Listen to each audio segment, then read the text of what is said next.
Life with CHD is still a fantastic life. Welcome to the second episode of the second season of the CHC podcast.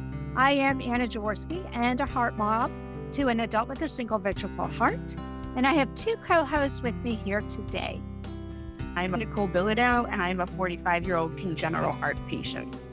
I am Ayrton Beatty, and I am a bereaved sibling and have been diagnosed with drug-induced long QT syndrome. I'm so excited for Nicholle and Ayrton to take over the interview portion of this episode. I'll be wearing the producer's cap today, but I'll be back at the end of the meeting to talk with Nicholle and Ayrton about what we learned from the panel discussion. Today's town hall meeting deals with growing up with a CHD. Michelle De Roe was born with truncus arteriosus, and at that time, surgical intervention was rare and with low survival rates. She re-engaged with the adult congenital heart team at the Mayo Clinic as a teenager, where her condition has been managed without cardiopulmonary surgery since 1987. Today she lives with her husband Mark and the dog Sophie in North Carolina. Michelle recently had an essay published in the new book, The Heart of a Heart Warrior. Paula Miller has been involved with ACHA since 2000 as an adult with tetralogy of below, working with ACHD patients and families is her passion. Paula wrote the foreword for the recently published book, The Heart of a Heart Warrior, Volume 3, Transformation. Paula knew the founders of the ACHA, Karen Klein-McNulty and Anthony Cordero Jr., and she became involved with the nonprofit right away and has served in multiple capacities. Paula is also a pediatric nurse practitioner, a medical legal consultant, a nursing professor, and a clinical research coordinator. Diane Pucci was born in the 1950s with levotransposition of the great arteries, l-tga, and pulmonary stenosis. At age 9, she went into complete heart block and was one of the first children at Boston's Children's Hospital to have a pacemaker implanted. Diane is a certified behavior analyst and earned a certificate of advanced study in special education administration known as GCAS or Guardian Angel Community Services. Where she can, she sneaks in time for her love of reading, movies, cooking and theatre. Most importantly, she is a dedicated advocate of the Adult Congenital Heart Association or ACHA. Question 1 for all of our panelists. How did growing up with a CHD impact your life? Paula, why don't we start with you? Thank you. First of all, thank you for having me on this podcast to talk about growing up with CHD. I feel very fortunate to have had what I remember as a positive childhood. I was diagnosed shortly after birth in 1951, so that was long before there was open heart surgery, although there were palliative procedures. And my parents were young. My mother was only 21, my dad 25, so they were pretty young first-time parents. I don't remember early childhood a lot because I didn't have surgery until I was 10 years old. So my early childhood, in my recollection, was pretty normal. I may have had cardiac caths. I don't remember specifically, but what I remember about them was the trauma of having them, and particularly the pain when they injected dye into my body. I had surgery in 1960. I grew up in East Tennessee in Knoxville. We had to travel to the University of Minnesota in Minneapolis for surgery. My surgeon was the person known to many as the King of Farts. There's a book written about him, Dr. C. Walton Lillehei. And it was a very long experience of being in the hospital 1 month. And I do remember being on a ward with a bunch of children and remembering that it was probably a little bit more of a fun experience because it was a big room where you saw movies and you also ate. But my parents went, and I think what really stuck with me through the years is I have a younger sister who is heart healthy, and seeing her just sitting in a waiting room, and she would ride up and down the elevators and complain constantly, as a young child of maybe 8 years old would do. I did miss a lot of school. I had a lot of homebound teachers. really thought that was fun. I had another surgery at 13 because in my tetralogy, I had a VSD that's part of the tetralogy and it didn't close. So they had to go back in and we took another trip up to Minneapolis for that. By then, I was interested in boys. And so I made myself a boyfriend. His name was Richard. And we would sneak off of the patio and take a walk down to the river down below the hospital. Unfortunately, Richard didn't make it. And that was a traumatic experience for me. But then my parents, after that surgery, never put a lot of restrictions on me. And that's one thing I want to emphasize. They sort of let me manage symptoms I might be having myself. My parents allowed me to do stuff and they pushed me into school. And I think this is the really interesting story that I think I probably was a sickly child, but not as sickly as some people with CHD. But everybody in my neighborhood was going into kindergarten because they were a little bit older than me. And my birthday was in February. So back in those days, the cutoff was December 31st. And my parents actually enrolled me in a private kindergarten at age 4 so that I could be the same grade as all the neighborhood children. I'm not sure it played out really well later in life because I struggled with school. School did not come easy to me. I didn't make the best of grades. I did pass, but I wasn't a super scholar. As I got into nursing, when I found something I really loved, I did really well in school. At the end of my senior year, I was barely 17. I loved Spanish and I had taken a lot of Spanish.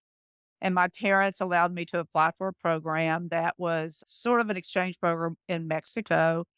So I got on a bus with 5 other students and our Spanish teacher, and we went from East Tennessee, Knoxville, all the way to Mexico and lived with a family for 6 weeks, which was pretty awesome. I'm not sure my parents knew. I was just 4 years out of having my second surgery. I sometimes wonder if they really knew what could happen. Thank God it didn't happen. But they really gave me a long leash to experience childhood and being an adolescent and going off to college. And I really credit them with that. I think the thing about parents in our age group, they didn't have the support of other parents like parents today have. So it was basically them doing it alone and making the decisions and not having that camaraderie ship. Thank you for sharing. I enjoyed your story. I was actually excited that you were able to go to Mexico, and it probably was a good thing that your parents didn't quite know what you were getting into at that point in time. Yes, I think it is a good thing. I think about that a lot. That wasn't the only trip I went on. I also went on another trip to Venezuela when I was 19 in college, another Spanish speaking trip. And sometimes I wonder, as a parent myself, would I have been able to do that, to allow my child who had undergone open heart surgery to go off to another country with this medical history? Heaven forbid something had happened. Thank you for sharing. Diane, how did growing up with a CHD impact your life? Thanks for having me on the show. It's a pleasure to be here. I was born in 1958, and I was fortunate in that I was born right across from Children's Hospital. So they noticed right away there was something wrong with me, and they brought me across the street, and the cardiologist looked at me. And at the time, there was no congenital heart service. They basically said, take your kid home and make them comfortable. And most of us didn't survive past adolescence. I was very fortunate to go to Children's, where they had this great doctor, Dr. Castaneda, that they said if he didn't come to Children's, they would send me to him. And he came and he did open heart surgery at age 9. And he closed the VSD and opened the pulmonary valve a little bit. Growing up, basically the doctor said, let her do as much as she can. I was okay. I had a pretty typical childhood. It was difficult because I couldn't keep up with the other kids, and that was frustrating. But I was still able to have friends and enjoy things. Things got a little different as you get into adolescence. You're much more self-aware and self-conscious. And I thought, everybody knows I have a heart condition. Oh my God. But I managed that. But then at 17, they wanted to do another open heart surgery, which they did. And being the tenacious person I am, I insisted on going off to college 3 weeks after I got out of the hospital. And God bless my parents. They allowed me to go and said, do whatever you can. Oh, and I think I mentioned they gave me one of the first pacemakers when I was age 9. I had a complete heart block. I fainted and passed out. They had been using pacemakers in adults for a while, but they had just started to put them in kids. And pacemakers in kids are a little different than adults. I was part of a lot of the research they were doing. They made the pacemakers smaller and last longer, and it really helped because it gave me a steady rhythm, and I was able to much better keep up with kids. So that was a huge treatment that really helped me along. And then my life has been pretty full. The Boston team and myself, we've grown up together. I went off to college, got my degrees, and I love to travel, and I would go off and travel. One of the things they've learned over the years is about fluid restriction and how the fluid can affect your body. By watching us kids grow up, they've really learned a lot. So it impacted me in some ways, and in other ways, it was quite a typical childhood and early adulthood. As I've gotten into adulthood, I've had different issues and they follow me closely, but I'm hanging in there doing okay. I'm 66, so things are pretty good. We're happy to have you, and we're happy you're still here with us. I have not heard from Michelle yet, but I'm starting to see a theme with the CHD kids that they are very tenacious and they're going to do what they want to do, even if it means going to college 3 weeks after open heart surgery. Yeah. Yeah. Pretty bold move on my parents' part. I'm sure they were a wreck. I'm sure you are all better for it, though. Yes. Yes. Mental health wise, I think it made me feel so much more typical and normal. Absolutely makes sense. Yeah. At the time, it was recommended that I don't have children because they weren't sure how it would affect everything. And they've made wonderful advances now in that area. And a lot of women are able to have children. So that's another thing they've learned along the way. And that's great. Michelle, how about you? How did growing up with a CHD impact your life? Hi, Nicholle. Thank you so much for having me with you today. I can say with all honesty, my background is very similar to Paula and Diane's. For those of us who are seasoned CHDers, in the old days, there wasn't a CHD community. Our parents didn't have anyone to talk to, and I was not surgically repaired. I am still not surgically repaired. I know we don't use that word anymore. I am not surgically altered, cardiopulmonary wise.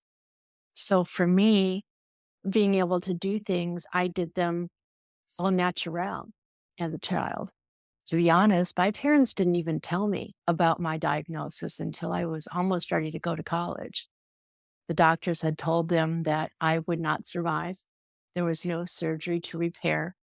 And over time, my body would come to a point where I would suffocate due to the pulmonary hypertension as a second component of my physiology. So as a kid, I just was a kid. I was in swimming lessons. I sank like a rock, but I did go. I took horseback riding lessons. I couldn't run, still can't. Don't swim well. So no baseball, no soccer, nothing like that. I found other pursuits. I was good at math, loved math.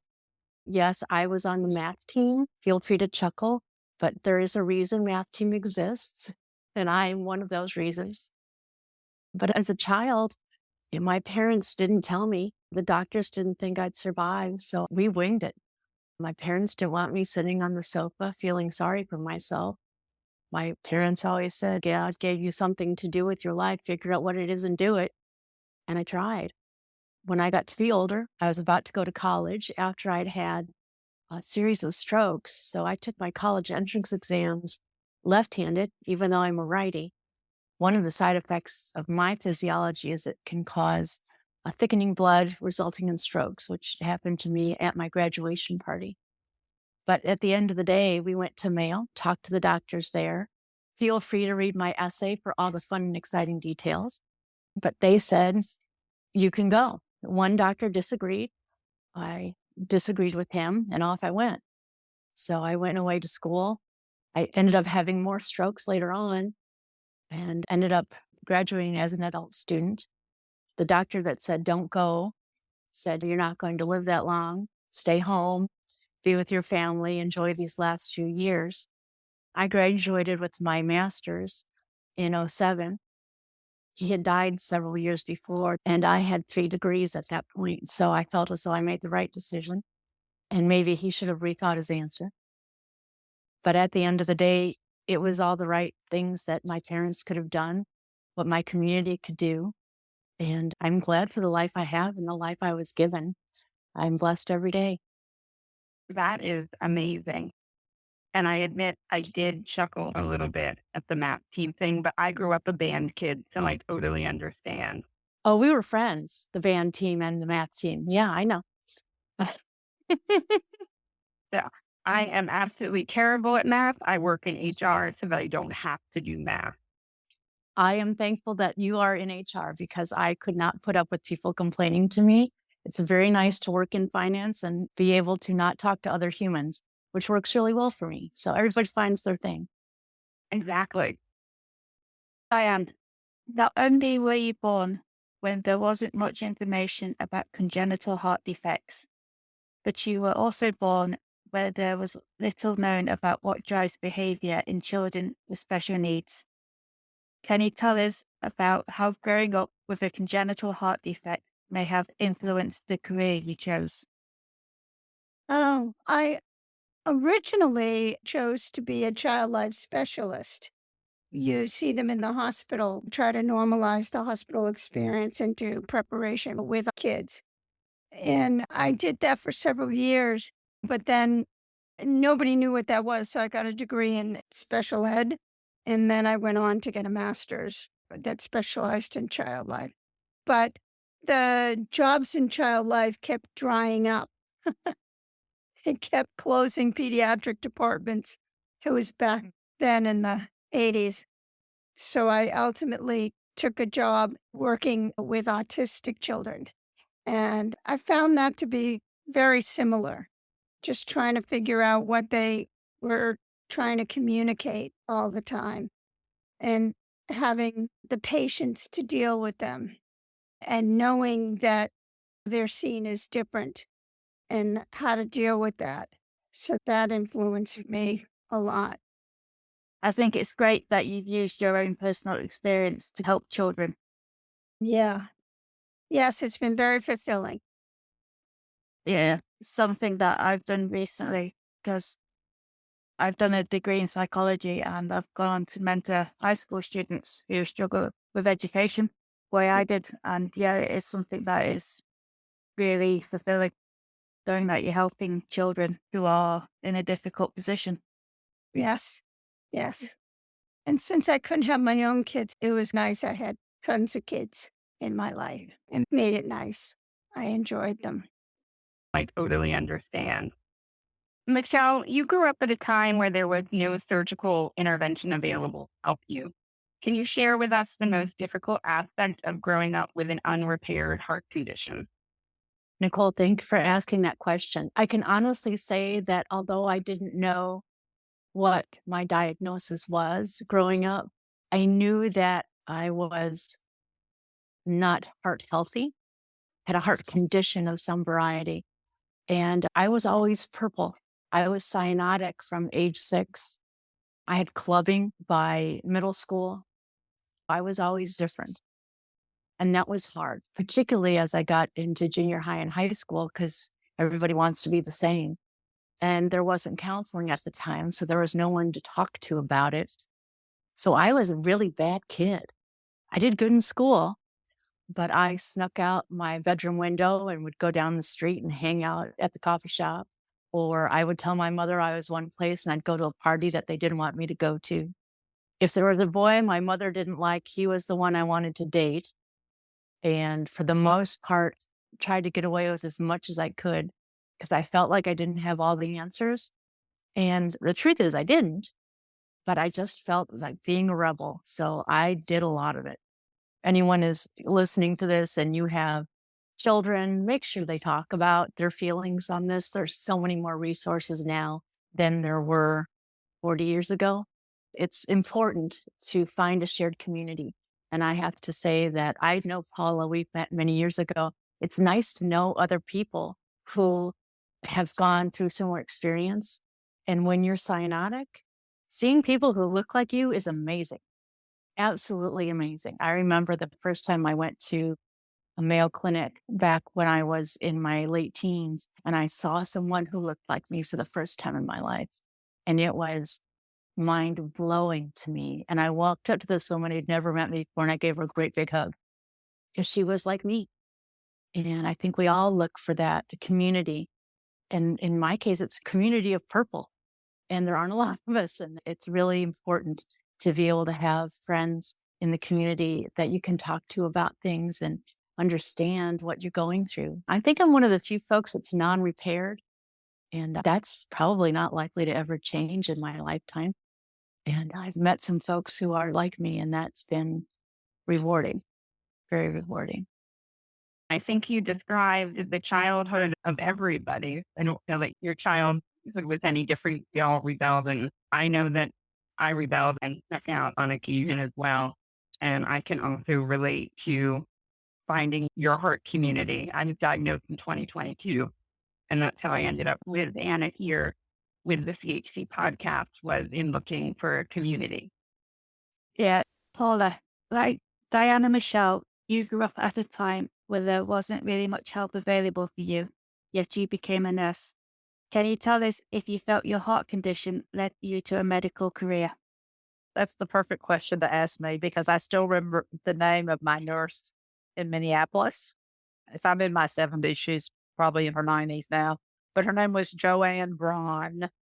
And she took care of me when I was at the Variety Club Heart Hospital. And I was just so enamored by her. And she took such good care of me because in those days you were on a ward, your parents couldn't be around that much. You had to cling to somebody.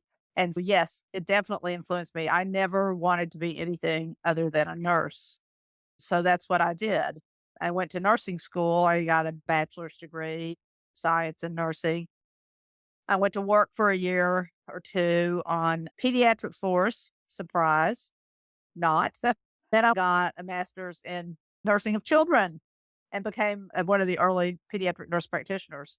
So go figure that that's exactly the route I took. That was because of having a really good role model. Yeah, it's something I've come across quite a lot doing this podcast, is that quite a few people in the CHC community have gone on to have medical careers because of the care they've received. Yeah, I would agree with that. I think that there are quite a few of us who are nurses, doctors, physician's assistants, and psychologists and social workers, but I could never work with children with heart defects. I had a really hard time with that, and I would have a lot of anxiety. Even though I was in pediatrics, I just have to ask somebody else to take those patients. I guess there was a lot of subconscious stuff going on that I didn't even recognize, but I couldn't do it. I couldn't do it at all. Honestly, if I were still practicing, I'm not sure I could even do it now. I don't know. Although in my career at ACHA, that's my job, is to talk to people and help them with their challenges and give them resources. But I don't think it's quite the same as being in a hospital taking care of somebody who's really sick. That brings up, at least to me, all the trauma and the things that are right in my head right now that I could go on and talk about forever, of being in an ICU and so on. But I want to just say what Michelle just said also about wanting to find your community. How I got involved in ACHA was looking for a community when I was in my 40s because my health was really tanking and no one locally could help me. And thank goodness the internet had just come out. Being internet savvy, working with the internet in my job, I got on there and I found an AOL chat, and it just happened to be folks from the ACHA, which had been started 2 years previously. And it was Karen Klein McNulty and Anthony Cordero Jr. And I got on there and got involved with the first conference in 2000, and the rest is history. It changed my life, and it definitely changed the trajectory of my life. Finding community when we didn't have that kind of community growing up has just been a gift. Yes, it's often hard to find a community people who understand what it is when you've not had Correct. that around you. Exactly. Thank you. What advice do you have for anyone who is caring for a child living with CHD? Michelle, why don't we start with you? Okay, that's a good question. I alluded to that a little bit earlier when we were discussing growing up unrepaired, is counseling and family counseling. Things like that did not exist when we were younger. Actually, it was encouraged to not discuss and not to dwell. So I would say finding a counselor that specializes in chronic illness, and that is something that's been very worthwhile. I would also say if you're caring for a child with CHD, they need the autonomy to ask the hard questions without their parents or guardians there, because that sense of rebellion prevents us from having open communication with people like our parents. At least it did for me, and giving them that space to have people to talk to without forcing it either, because sometimes it can be a little overwhelming to handle the reality of our bodies every day, all the time. So some balance has to be there too. I think that's great advice. Paula, what about you? What advice do you have? I think everything that Michelle said is so true. I would also say that giving your child, as he or she grows up, responsibility for certain parts of their health care and teaching them about the name of their defect. That's so important, because I could not tell you how many adults do not know the name of their defect and their records are gone because their parents are gone. So I think just helping the child to understand in the terms that they are able to understand at their age. And then also being able to turn over responsibilities for taking their medicines for themselves as they age. It has to be age appropriate, but make sure they know what their medications are. As they grow into teenhood, let them make their own doctor's appointment and let them talk to the doctor alone as they get into their teenage years. And certainly you can go in afterwards, but I think not hovering over kids is so important, and giving them that freedom to make some decisions and to be part of the decision making, because it is scary. I know my mother's personality. I know she was petrified because she acted in a way that showed she was scared to death, but we didn't talk in our family either. And so there are so many questions now that I wish I knew the answers to, but I do think that because they allowed me to do things, whether they knew what they were doing or the risk was a good or a bad thing, I think that has given me the independence to take care of myself. I'm a very compliant patient, but I don't take the doctor's word. I have to be involved as an adult in that conversation. And I think parents need to do that with their kids. Don't hover over them. And today is such a different world in raising children. I will say that. I have a 40-year-old son, and it's very different. I think some of the young parents really don't want to hear from us adults. I get that feeling. There are some who really want to, and there's others who don't, because things are different. Kids are growing up differently, and defects are surgically corrected, or there are ways that they don't have to have surgery. But I think what we went through and what they're going through are different things.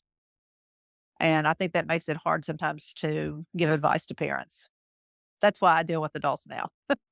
So, Thank you. I think that's all very sage advice. We've spoken like a true nerd. thanks. Diane, do you have any advice for anyone who is caring for a child living with a CHD? I would encourage them to find their tribe, find friends that understand that they're going to walk slower or that they may need more time to do things. Because that connection with people is so important. And yeah, for parents to let their kids do as much as they feel they can. They really do need to be involved and know what's going on and understand what's happening in their body. I recently have had some issues, and if I couldn't advocate for myself, if I didn't know what was happening, I just would have been a disaster. Great. Thank you so much. I would like to thank the panelists for sharing, and when we come back, we'll be talking to Anna and continuing the conversation. The CHC Congenital Heart Conversations podcast is a presentation of Hearts Unite the Globe, or HUG, and is part of the HUG Podcast Network. HUG is a nonprofit organization devoted to providing resources to the congenital heart defect community to enrich the lives of our community members. For free CHD resources, please visit our website at congenitalheartdefects.com.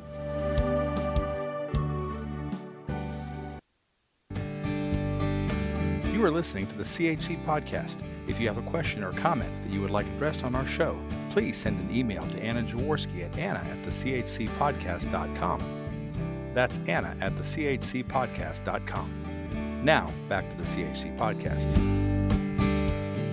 Welcome back. Now it's time for Anna to talk about this episode with Ayrton and me.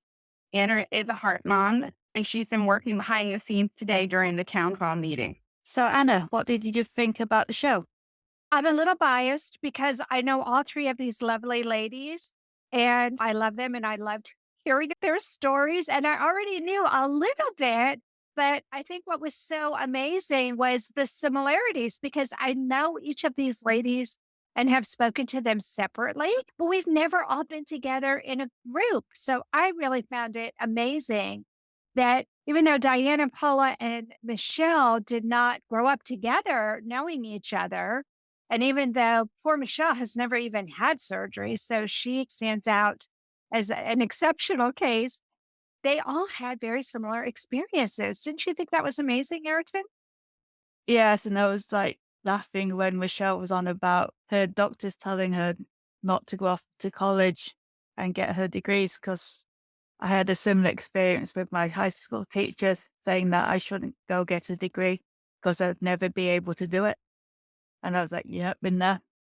Oh my gosh, really? So you could totally relate to what Michelle was sharing with us. Yeah, definitely. Wow. I think when it all boils down, when we sit down and really communicate, like we really had some great conversations today, that's when you can see that you have more similarities than you do differences for the most part. Yeah, absolutely. And that's what I'm absolutely loving about being a part of this community. Even though I wasn't born with a CHC, mine was caused by my medication and obviously by losing my brother. It's like, yeah, I've found so many amazing people, but I've shared so many experiences with so many people as well. Right. And that's what I love about having Nicholle here too, because like you, she didn't find out that she had a heart condition until she was much older. Nicholle, how did you feel about this show? I thought it was amazing that they all grew up separately but had very similar experiences growing up and the need to go out and find community because I've been doing the same the last 18 or so months. Right. You and Ayrton, you guys can really relate to each other, can't you? I'm so glad you found me and I'm so glad I found you. I just thought it was a really outstanding episode. And I am sad to hear what Paula shared, that there are some parents of young children who are maybe apprehensive about meeting some of these older adults because they don't think that what they've gone through applies to their children. I'd like to sit them down and have some tea with them and explain to them that no, you will see as your children grow up that they have more in common with these adults than you may think. And really, let's face it, we owe our children's lives to these pioneers who, when I heard Dr. Littlehigh and then I heard Dr. Castaneda, oh my gosh, I read their research when I was learning about my child's condition. They wrote the book or books were written about them, like The King of Hearts.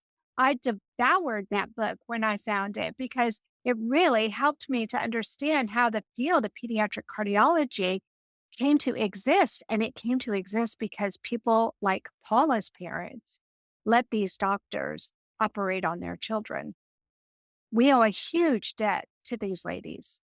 Agreed. Anna, what surprised you most? I am most surprised that Michelle was a bad girl. It can't be true. It can't be true. Michelle, say it's not true. I think in my day, I was a bad girl. In this day and age, probably not, but Right. no.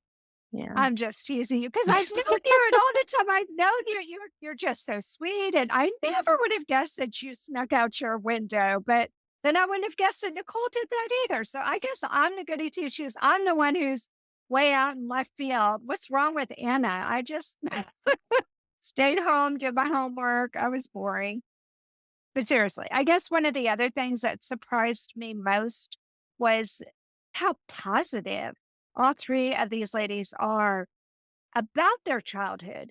So many people, it seems like today, really worrying about the least little thing. And these three women had major conditions to have to deal with. And yet they went off to Venezuela. They went off to Mexico and lived with a family that probably didn't even know about their heart condition. They really lived their lives. Michelle, you have to read her essay in the book just to see how strong-willed she was. And she was mortified by the way the doctor treated her.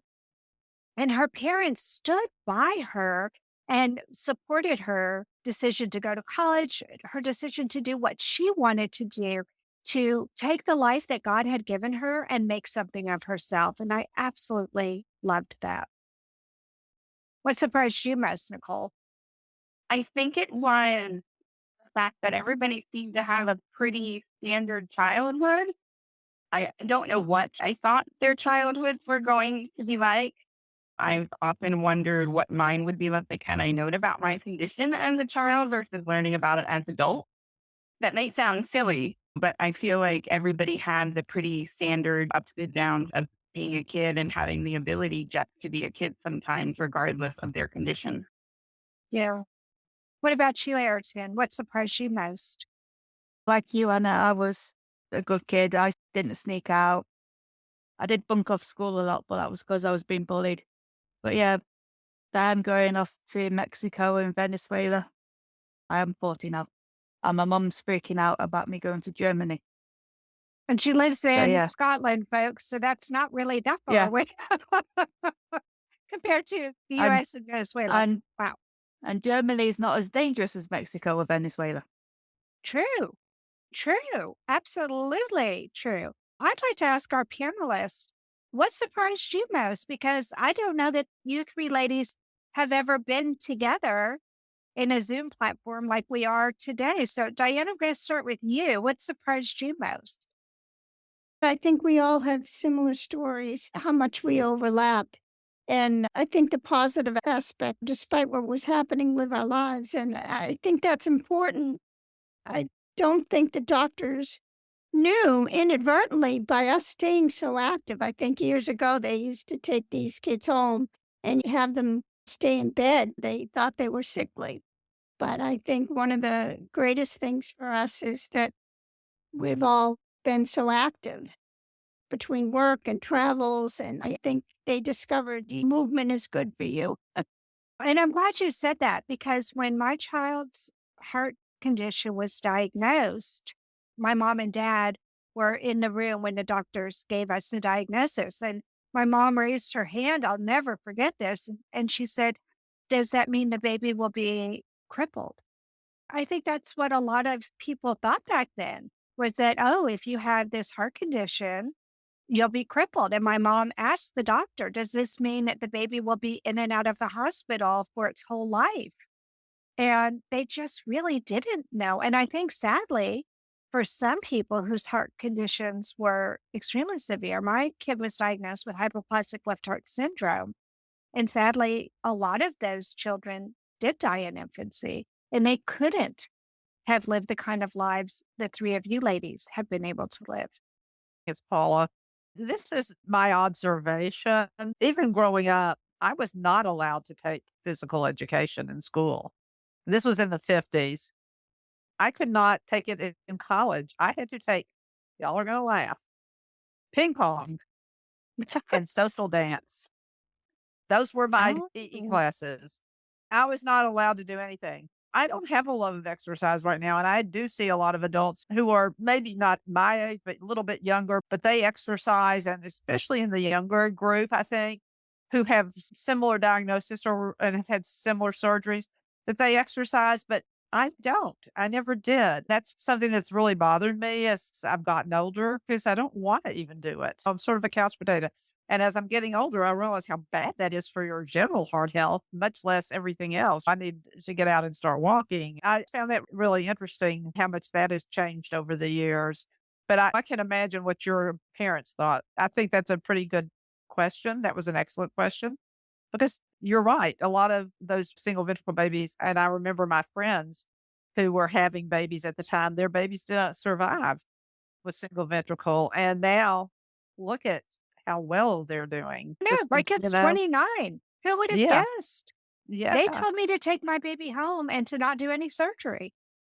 Wow. You're talking about the doctors earlier. Dr. Lilhav, for example, and Dr. Castaneda, the surgeons, were renegades. Oh, yes. They did what they needed to do, and they weren't bound by the FDA at that time. They right. put pacemakers in. Nobody told them they could not do it. And I just think they were renegades. Had it not been for them, we wouldn't be where we are. Absolutely. Everybody said you cannot go into a beating heart and operate on it. And they figured out a way to do that. Oh, it's absolutely true. And here's the thing is that there were a lot of doctors who did not agree with what they were doing and who blasted them, even in the medical journals. You can see where doctors openly disagreed with what some of these renegades were doing, but thank heavens they did.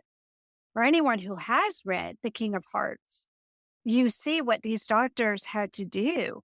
And they would schedule their surgeries very strategically because they knew that they were probably not all going to be successful. And if word got out that babies were dying, they wouldn't be allowed to continue on to the next surgery. They just knew they had to keep going and they had to believe that they could be successful. I'm still seeing Michelle and I'm still seeing Diane, who I've known for many years, but never in this kind of environment. I've never socially been except at a conference with Michelle, but it's like you get to know people very differently this way. And I think what is always amazing to me, but especially today in this environment, is how similar we are, even though we have whole different medical experiences growing up. Here we are, three educated women with a congenital heart defect where probably none of us should have been living this long. And yet here we are, which I think is just incredible. Yeah, I love it. Ayrton, did you want to say anything about this? Yeah, you're talking about how things have changed. Random fact that today is the anniversary of the first heterotopic heart transplant. That's amazing. We have perfect timing. Let's talk about our biggest takeaway. Ayrton, what was your biggest takeaway?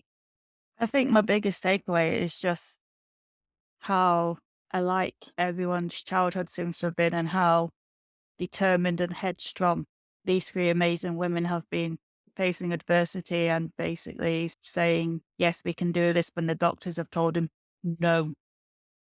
And when life has told them no. Yes. Yeah. I love what you said about being headstrong because I remember with my little one, who was also very headstrong, that I had to stop myself mentally more than once when my kid was growing up and say, wait a minute, don't get upset. If your kid wasn't this way, she may not have survived those open heart surgeries. It was hard sometimes because she was so headstrong. And I remember thinking it was this tenacity, it was this doggedness that got her to where she is now. And it's a double-edged sword. But on the other hand, no, they have to follow their dreams and their wishes and desires. And they have to be encouraged to be who they are. And I think that it's tough as a parent because you give birth to this tiny, helpless being. And your biggest job as a mom is to help that baby to grow up. And that means that you have to protect that baby no matter what. And to hand that baby off to a surgeon and say, do whatever you have to do, knowing that means they're going to have to be cut open. They're going to be put on these machines. They may have machines put inside their body called pacemakers, and they weren't even really designed for children to begin with. And yeah, let my kid be a guinea pig.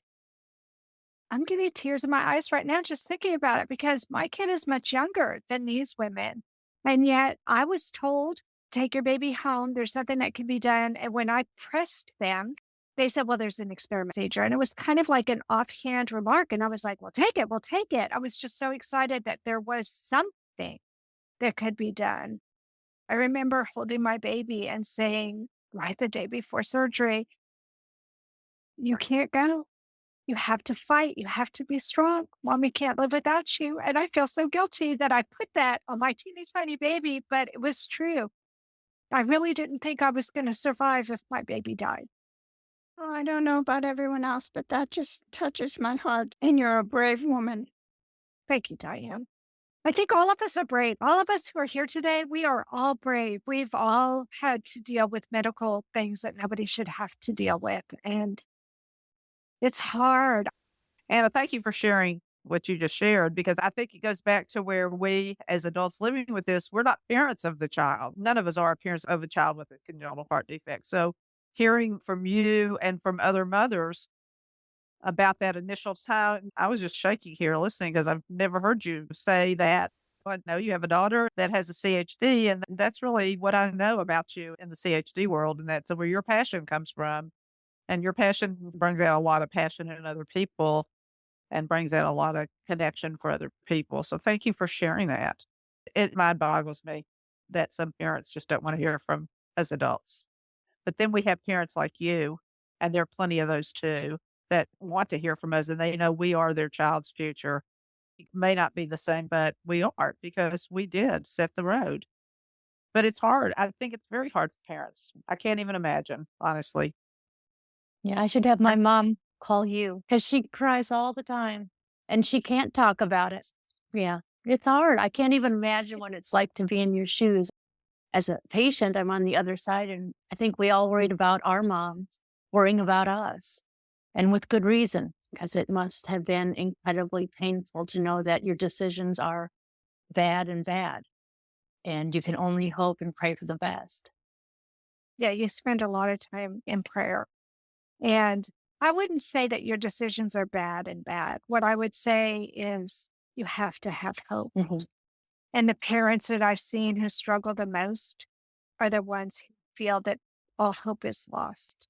And that's why I started writing. That's why I put together my podcast, because I wanted to give some people out there a picture of hope.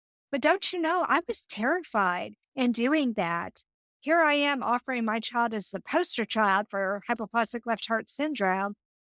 I'll be honest, as long as my kid continued to survive, she was my inspiration. And I believed that I owed it to the heart community to put that picture of hope out there. But I also knew that so many people weren't going to be as lucky as me. And I felt survivor's guilt in a big way with a lot of the friends that I made.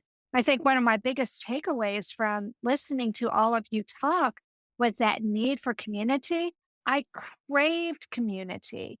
And I'm so lucky that I was able to make friends early on when my child was in the hospital. Here they were telling me, oh, this is such a rare condition.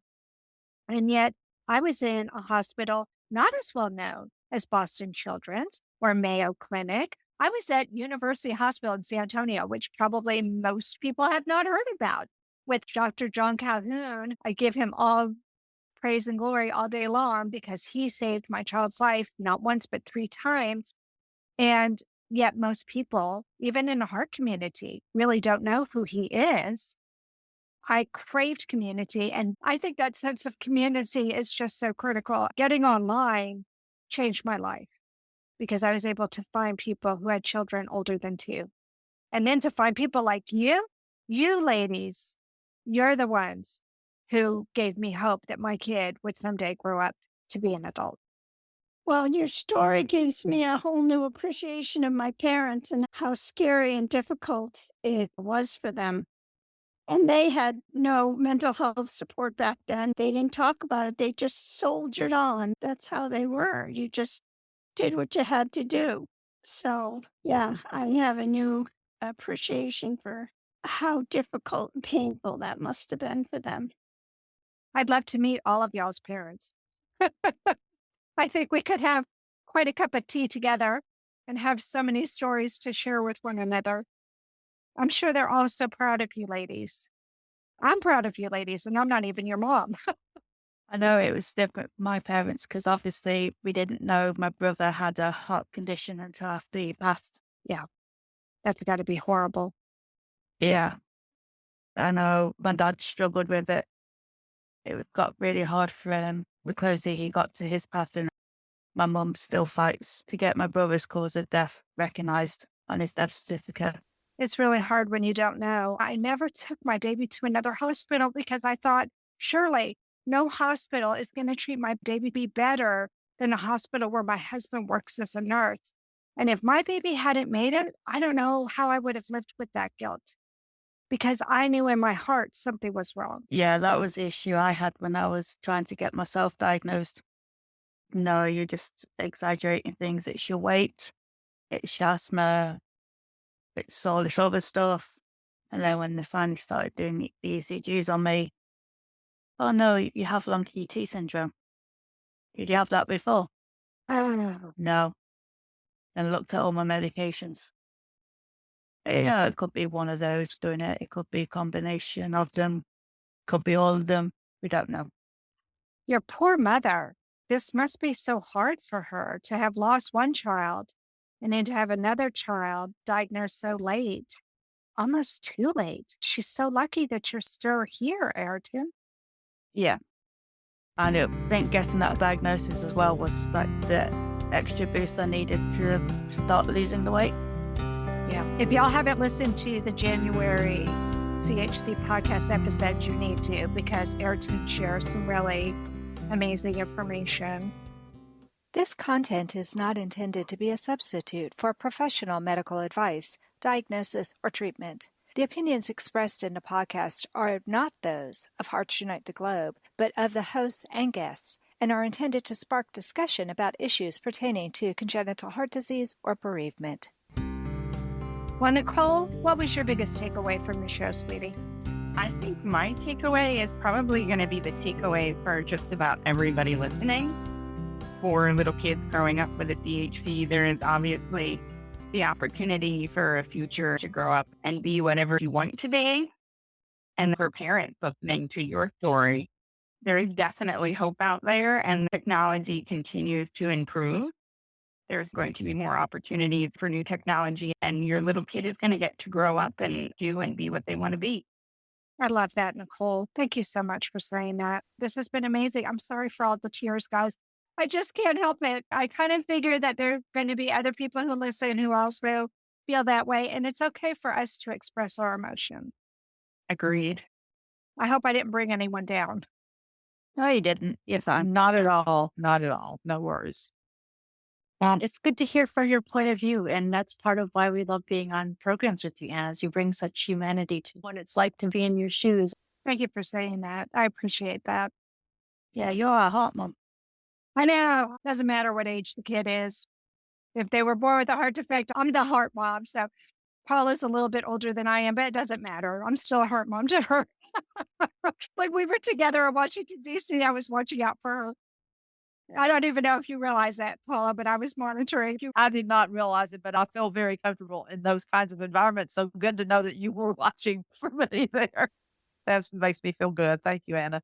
Maybe it's the Italian mama in me that I just want to mother everybody. Well, I mother everybody too.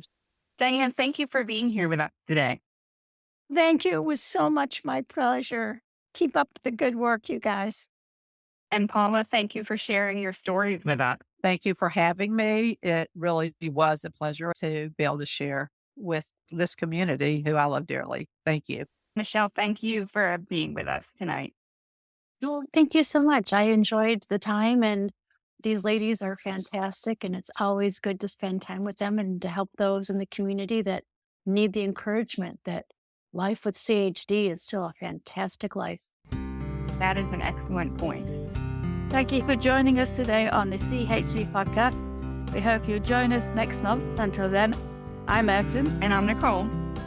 Have a great day and keep those congenital heart conversations going on Facebook, Instagram, and TikTok. Thank you for joining us. The CHC podcast can be heard monthly wherever you get your podcasts. Visit us on Facebook or Instagram to continue the conversations. Join the Hearts Unite the Globe Patreon group and become part of our town hall meetings. It's simple. Just visit www.heartsunitetheglobe.org and select the tab that says Donate to Hug with Patreon. then you too can be part of the conversation.